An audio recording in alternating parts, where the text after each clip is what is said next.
Hello students, আজ আমরা error correction নিয়ে আলোচনা করব। চলো দেখা যাক তাহলে। প্রথমে দেখো, many a student are frustrated because of unemployment. তার আগে তোমাদের বলে দিই, আমি 4টে পার্টে ভাগ করেছি, ঠিক আছে? এটা জাস্ট একটা পার্ট, এটা একটা। তোমাদের এক্সামে কিন্তু এগুলো অপশান থাকবে, এ বি সি, এভাবে অপশান থাকবে, এ বি সি ডি। এই 4টে অপশনের মধ্যে তোমাদের যেটা মানে এরর থাকবে সেই পার্টটা তোমাদের অ্যান্সার করতে হবে। ফাইন্ড আউট এরর বা স্পটিং এররও এগুলো বলা হতে পারে।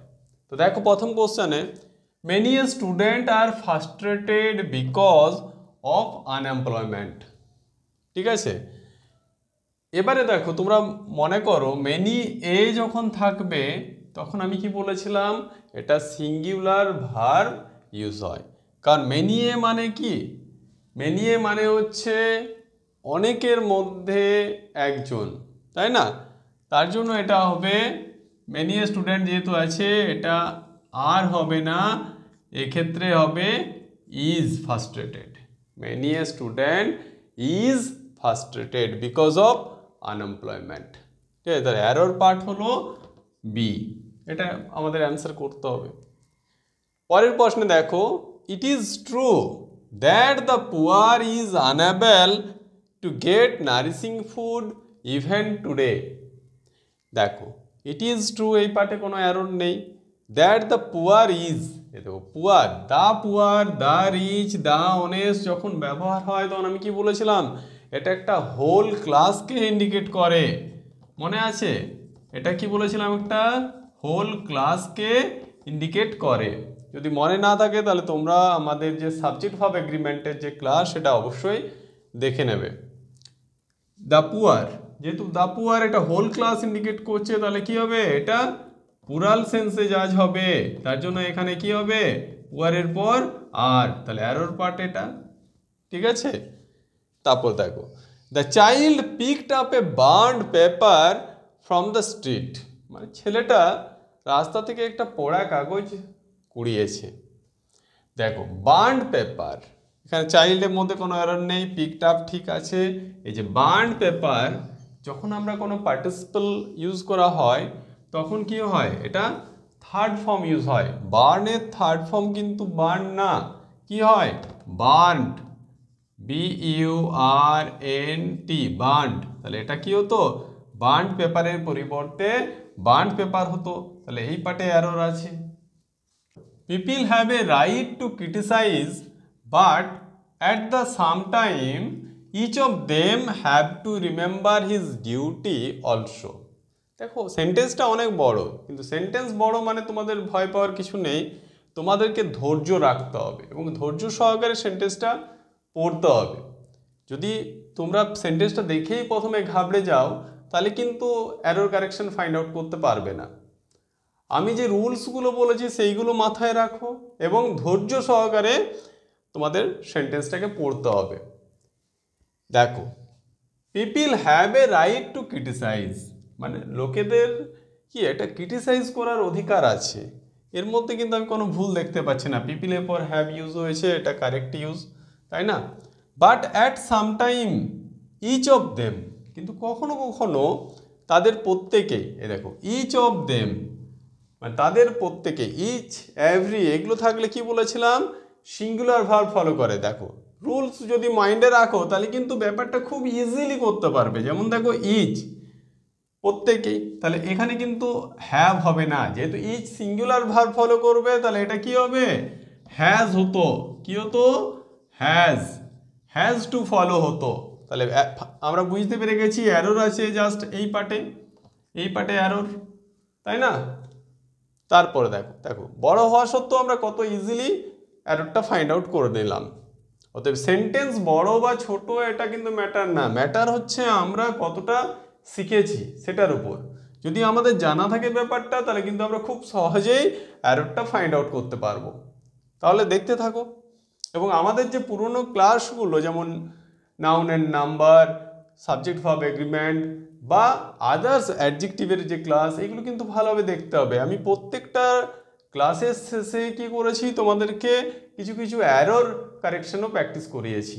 তো ওই ক্লাসগুলো অলরেডি আমাদের চ্যানেলে রয়েছে, তোমরা আগে দেখে নাও, তাহলে কিন্তু এই এরর কারেকশন বা স্পটিং এরর কিন্তু খুব ইজিলি করতে পারবে তোমরা। তারপর দেখো question number 5, one of the drawbacks. দেখো ওয়ান অফ দ্য, এটাও আমি বলেছিলাম ওয়ান অফ দ্যার পর যে নাউন বসবে সেটা প্লুরাল ফর্মে বসবে, এখানে দেখো প্লুরাল ফর্মে আছে, অতএব কোনো এরর নেই, এই পার্টটা ঠিক আছে। One of the drawbacks of modern education are, এই দেখো এরর চলে এসছে, that it does not encourage original. দেখো ওয়ান অফ দ্য যখন সাবজেক্ট হবে, এটা কি বলেছিলাম, দেখতে প্লুরাল, মানে ড্রব্যাকসগুলোর মধ্যে একটা, তার সাবজেক্ট কি হচ্ছে সিঙ্গুলার, তাহলে নিশ্চয়ই ভার্বটা আর হবে না, তাহলে ভার্বটা কি হবে ইজ, তাই না? তাহলে এই পার্টে এরর আছে, মানে এরর পার্ট হলো এটা, ঠিক আছে। Of one of the drawbacks of modern education is that it doesn't encourage original thinking, ঠিক আছে। তাহলে আমাদের আধুনিক শিক্ষা ব্যবস্থার একটা ত্রুটি কি না, এটা অরিজিনাল থিঙ্কিং, মানে আমাদের যে চিন্তা শক্তি সেটাকে এনকারেজ করে না। চলো তারপরে, নান অফ মাই ফ্রেন্ডস, এই দেখো আমাদের রুলসেই আমরা বলেছিলাম নান, নাইদার, এগুলো যখনই থাকবে তার মানেই হচ্ছে এটা নান অফ মাই ফ্রেন্ডস, মানে আমার বন্ধুদের মধ্যে কেউ না। যদি কেউই না থাকে তাহলে কি করে প্লুরাল হবে, তাই না? তাহলে প্লুরাল ভার্ব কখনোই বসবে না, এটা কি বসতো, is applying for this job. দেখো কত ইজিলি ফাইন্ড আউট করা যাচ্ছে, ঠিক আছে। তোমরা রুলসগুলো ভালোভাবে দেখতে থাকো। দেখো, I can not understand why he did not told me the reason for his absence. আমি বুঝতে পারিনি কেন সে আমাকে তার অনুপস্থিতির কারণটা জানায়নি। দেখো ভালোভাবে লক্ষ্য করো, আই ক্যান নট আন্ডারস্ট্যান্ড, কোনো এরর নেই, কারণ মডেল আছে, প্রেজেন্ট ফর্ম বসবে। হি ডিড নট টোল্ড, এই দেখো এরর, ডিড নট, ডিড আছে, তাহলে ডিড প্লাস টেল, তার মানে হচ্ছে টোল্ড, তাহলে এটা ডিডের পর কিন্তু পাস্ট ফর্ম তাহলে বসবে না, কারণ হচ্ছে কি টোল্ড মানে কিন্তু এর মধ্যে অলরেডি ডিড আছে, নেগেটিভ করার সময় যখন ডিড আসবে, ডিড নট আসবে, তখন কিন্তু প্রেজেন্ট ফর্ম বসবে, তাহলে এটা হচ্ছে এরর, এটা টেল হতো, ঠিক আছে। তাই এরর পার্ট এই পুরো পার্টটা, ঠিক আছে, বোঝা গেছে? তাহলে দেখো ভালোভাবে প্রত্যেকটা পার্ট কিন্তু দেখতে হবে। One of his many good traits that come to my mind, মানে তার ভালো কিছু বৈশিষ্ট্যের মধ্যে যেটা আমার মনে এসছে, ওয়াজ হিজ মডেস্টি। একটু লক্ষ্য করো, one of his many good traits, এর মধ্যে আমি কিন্তু কোনো এরর পাচ্ছি না। দেখো ওয়ান অফ আছে, তাহলে প্লুরাল নাম্বার বসেছে দ্যাট কাম। এবার তোমাদের মনে হতে পারে যে এটা হয়তো এরর, কারণ ওয়ান অফ হলে সিঙ্গুলার বলেছিলাম, কিন্তু একটু লক্ষ্য করো এখানে একটা ক্লজ ইউজ করা আছে দ্যাট, যেটাকে ফলো করছে। ক্লজ ইউজ আছে মানে কি, কাকেই ফলো করছে, এটা ট্রেটসকে, এই ট্রেটস গুড ট্রেটস অনুযায়ী ভার্বটা বসেছে, তাই কাম বসেছে, তাহলে এটা কিন্তু কোনো এরর নেই এই পার্টটা। অনেকেই এটা এরর করে নিতে পারে, কিন্তু সেটা হবে ভুল।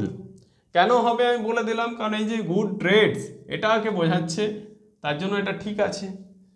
টু মাই মাইন্ড, এবার দেখো ওয়াজ, এখানে লক্ষ্য করো কি ছিল, প্রেজেন্টে বলে যাচ্ছে, কিন্তু এখানে কি করেছে, পাস্টের ভার্ব ইউজ করে দিয়েছে, ঠিক আছে। তাহলে এটা কি হতো, ইজ, ইজ কেন হচ্ছে, যে ওয়ান আছে, one of many good traits, এখানে এটাকে ফলো করছে, তাই না? তাহলে এটা ইজ হবে, আর যেহেতু এটা প্রেজেন্টে বলা আছে তার জন্য এটা ওয়াজ না হয়ে ইজ হবে, ইজ হিজ মডেস্টি।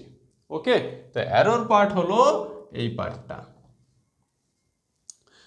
তারপরেরটাই চলে এসো, দেয়ার ইজ নো ডাউট, এই দেখো এর মধ্যে কোনো এরর নেই, দেয়ার ইজ নো ডাউট মানে সেখানে কোনো সন্দেহ নেই। That the majority of the workers is, এই দেখো মেজরিটি অফ দ্য ওয়ার্কার্স, যখন শুধু মেজরিটি বসবে তখন কিন্তু সিঙ্গুলার বলেছিলাম, আমাদের সাবজেক্ট ভার্ব এগ্রিমেন্টের ক্লাসে দেখে নেবে তোমরা, যারা দেখোনি তারা অবশ্যই দেখে নেবে এই এরর কারেকশনটা করার আগে। দ্য মেজরিটি অফ ওয়ার্কার্স, এই দেখো এখানে যদি প্লুরাল নাম্বার থাকে তাহলে কিন্তু সেটা কি হয়ে যাবে, ভার্বটা প্লুরাল ভার্ব বসবে, সেক্ষেত্রে ইজ বসবে না, এখানে কি বসবে, আর তাহলে অ্যারোর পার্ট হলো এই পার্টটা, আমি কিন্তু আর পড়লামই না। Are favour of the proposal, যারা এই প্রপোজালটার ফেভারে ছিল।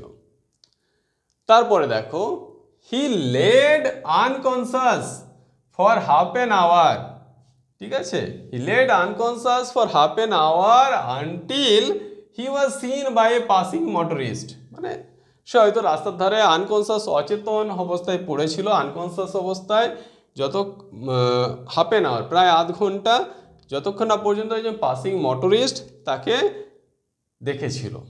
তাহলে দেখো এখানে কিন্তু একটা জিনিস ভুল দেওয়া আছে, যে লেড হবে না, এটা লাই মানে শুয়ে থাকা বা পড়ে থাকা, তো তার পাস্ট ফর্ম কি হয়? লেড হয় না, লে হয়, ঠিক আছে, লাই লে, তাহলে এটা লে হতো। তাহলে অ্যারোর হচ্ছে এই পার্টে, প্রথম পার্টেই অ্যারোর আছে, ঠিক আছে। হি লে, এবার দেখো লে কিন্তু পাস্ট ফর্ম, তার জন্য লে হয়েছে, হ্যাঁ, তাই he lay unconscious for half an hour until he was, কারণ এখানেও পাস্টে আছে, তাহলে এটা পাস্ট ফর্মই করতে হবে, বাই এ পাসিং মোটরিস্ট। আশা করি বুঝতে পেরেছো। If the manager acted in time the strike would not have lasted long. দেখো মানে ম্যানেজার যদি ঠিক টাইমে অ্যাক্ট করতো তাহলে কি স্ট্রাইকটা বেশিক্ষণ চলতো না, তাই না, বা দীর্ঘক্ষণ চলতো না। দেখো আমি কি বলে, দুটো কন্টেম্পোরারি পাস্ট ইভেন্ট যখন থাকবে, কন্টেম্পোরারি মানে একই সাথে যখন দুটো ইভেন্ট ভার্বের অ্যাকশন ঘটবে, তখন কি হবে, আমাদের যেটা মোর পাস্ট সেটাকে পাস্ট পারফেক্টে নিয়ে যেতে হয়। তাহলে দেখো এখানে if the manager acted in time the strike would not have, দুটো অ্যাকশন আছে, স্ট্রাইকটা চলতো না বেশিক্ষণ যদি ম্যানেজার অ্যাক্ট করতো, তাহলে এই পার্টটা হচ্ছে মোর পাস্ট, তাহলে এটাকে পাস্ট পারফেক্টে করতে হবে। তাহলে পাস্ট পারফেক্ট মানে কি হবে? হ্যাড অ্যাক্টেড, ঠিক আছে, তাহলে অ্যারোর হচ্ছে এই পার্টে, এটা হ্যাড অ্যাক্টেড হতো। If the manager had acted in time the strike would not have lasted long. Okay, তারপরে দেখো, ইফ আই ওয়াজ ইউ, এই দেখো, I would not have committed this blunder. এটা হচ্ছে একটা সাবজান্টিক মোড, আমি তোমাদের বলেছিলাম যেটা রিয়েল লাইফে পসিবল নয়, কেবলমাত্র ইমাজিনেশন আমরা করতে পারি। সেই সমস্ত ঘটনাগুলোকে আমরা সাবজান্টিক মুডের মাধ্যমে এক্সপ্রেস করা হয়। এটা এক্সপ্রেসে কয়েকটা রুলসও বলেছিলাম, তার মধ্যে একটা হচ্ছে ইফ আই, এই যে অক্সিলারি ভার্ব চেঞ্জ করে দেওয়া হয়, যেটা বসে সেটা না ইয়ে করে পুরেল ভার্ব ইউজ করা হয়। ইফ আই ওয়ের, এটা কি হবে? If I were. তাছাড়া এরই আরেকটা প্যাটার্ন আছে হ্যাড আই বাট, এটাও কিন্তু হতে পারে, ঠিক আছে। তাহলে ইফ আই ওয়ের হতো, ওয়াজ না হয়, যেহেতু এটা কি বললাম সাবজান্টিক মুড। ওকে, চলো তারপরে, I am sure that neither the house nor its contents is for sale. দেখো এখানে নাইদার নর দিয়ে দুটো সাবজেক্ট আছে, যখন দুটো সাবজেক্ট নাইদার নর দিয়ে জয়েন থাকবে, আইদার অর দিয়ে থাকবে, তখন কি বলেছিলাম রুলসে, যে ভার্ব নিয়ারেস্ট সাবজেক্টটাকে ফলো করবে। তাই নিয়ারেস্ট সাবজেক্ট কি আছে? কন্টেন্টস। তাহলে কন্টেন্টসকে ফলো করলে কিন্তু ইজ বসবে না, তাই না, কারণ কন্টেন্টস হচ্ছে প্লুরাল নাম্বার, তাহলে সেক্ষেত্রে কি বসবে? আর, ঠিক আছে, তাহলে এটাই এরর আছে। Next, the majority of labourers. দেখো এই টাইপের একটা করলাম আমরা কিছুক্ষণ আগে, মেজরিটির পর কি বললাম, যখন পুরেল ফর্ম থাকবে, দেখো পুরেল আছে, labourers is demanding increase in wages. তাহলে সেক্ষেত্রে যেহেতু এটা পুরেল ভার্ব ফলো করবে, ইজ হবে না। কেন বললাম? মেজরিটি যদি শুধুমাত্র থাকে তাহলে হচ্ছে সিঙ্গুলার, কিন্তু যখন একটা পুরেল নাম্বার বা পুরেল নাউনকে ফলো করবে তখন কিন্তু ভার্ব ও পুরেল হবে, এটা আর হতো, ঠিক আছে, are demanding and increase in wages, sorry এটা অ্যান্ড হতো না, এটা অ্যান হতো, ডিমান্ডিং অ্যান্ড ইনক্রিজ। তারপর দেখো, চিলড্রেন ভিজিটিং দ্য পার্ক, ঠিক আছে, are amused by the monkeys play in cages. দেখো চিলড্রেন ভিজিটিং পার্টিসিপল করা আছে, ঠিক আছে, visiting the park are amused, তারা আনন্দ পাচ্ছিল কিসের দ্বারা? মানকিগুলোর দ্বারা, যেগুলো প্লে ইন দ্য কেজেস। এই যে প্লে এখানে হবে না, কারণ একটা সেন্টেন্সের মধ্যে একটাই ভার্ব থাকবে, তাই না? বাকি যেগুলো থাকবে সেগুলো আইদার পার্টিসিপল আকারে থাকতে পারে বা জিরান্ড আকারে থাকতে পারে। এখানে এটা পার্টিসিপল ইউজ করতে হবে, এটা হবে playing, playing in the cages.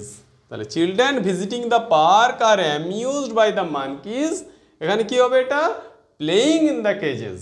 Okay, তারপর developmental activities of the government came to stand still due to paucity. প্রথমে এই ওয়ার্ডটার মানেটা জানো, এটা কিন্তু খুব ইম্পর্টেন্ট সিনোনিমস বা অ্যান্টোনিমসের ক্ষেত্রে। পসিটি মানে হচ্ছে অভাব, ল্যাক, ঠিক আছে? এটা কিন্তু মনে রাখবে। পসিটি অফ ফান্ড মানে ফান্ডের অভাব, আর এরপর সাধারণত অফ প্রিপোজিশনই বসে সমস্ত ক্ষেত্রে, অ্যাপ্রোপ্রিয়েট প্রিপোজিশন।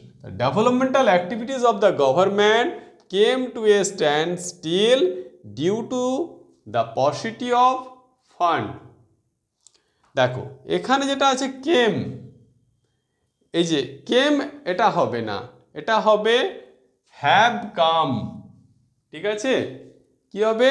হ্যাভ কাম, মানে জাস্ট এখন পরিণত হয়েছে, হ্যাভ কাম হবে, প্রেজেন্ট পারফেক্টে হবে। কেননা জাস্ট সবে কাজটা বন্ধ হয়েছে, কিসের জন্য?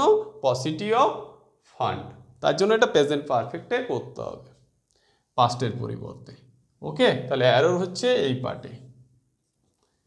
পরেরটা দেখো, the United States of America have a huge budget deficit.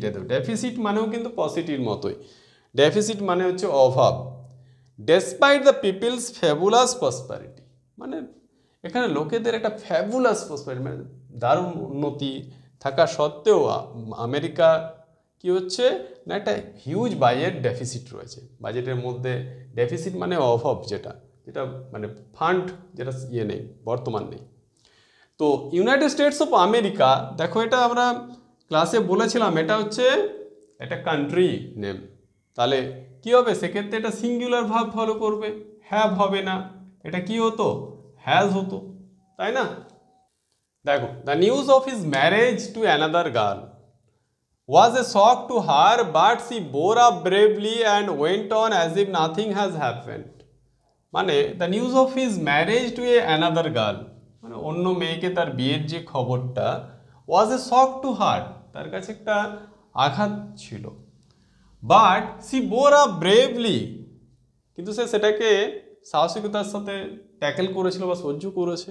and went on as if nothing has happened, এবং সে চলতে থাকলো কি যেমন কত কিছু ঘটেইনি। এ দেখো নাথিং হ্যাজ বলে দিয়েছে। টোটাল জিনিসটা কিসে বলা হচ্ছিল? পাস্টে। দেখো ওয়াজ এ শক, বাট সি বোর আপ, কিন্তু এখানে এসে প্রেজেন্টে বলে দিয়েছে। এটা তাহলে অ্যারর। এটা কি হতো? হ্যাজের পরিবর্তে হ্যাড হতো, তাই না? তাহলে এই পার্টে অ্যারর রয়েছে। পরে দেখো, ইনস্পাইট অফ সেভারাল রিমাইন্ডার্স, মানে বারবার মনে করার সত্ত্বেও, he did not so fur send any reply to my letters. দেখো যখন বারবার রিমাইন্ডার পাঠানো হচ্ছে তখন কিন্তু একবার টোটালি পাস্টে হবে না, এটা ওই যে আগে একটা করলাম, এটা প্রেজেন্ট পারফেক্টে করতে হবে। তাহলে পাস্টের পরিবর্তে, সিম্পল পাস্টের পরিবর্তে প্রেজেন্ট পারফেক্ট, সেক্ষেত্রে কি হতো? Has not so far sent হতো। তাহলে অ্যারর হচ্ছে এই টোটাল পার্টটায়। এটার পরিবর্তে কি হতো? He has not so far sent, present পারফেক্টে করতে হতো। পরেরটা দেখো, এটা কিন্তু খুব interesting. There goes old Mrs Roy and her meek little husband. এটা মনে রাখবে, এটা কিন্তু দেয়ার গোজ হবে না, এটা হবে দেয়ার গো। তাহলে এই পার্টে অ্যারর আছে। ওকে, আজ এই পর্যন্তই। তোমাদের ক্লাসটা যদি ভালো লাগে তোমরা অবশ্যই আমাদের চ্যানেলকে সাবস্ক্রাইব করবে এবং তোমাদের পরিচিতদের মধ্যে এটা শেয়ার করবে যাতে তারাও আমাদের ক্লাসগুলোর বেনিফিট নিতে পারে। তাছাড়াও লাইক অবশ্যই করবে এবং তোমাদের মতামত কমেন্টে জানাবে।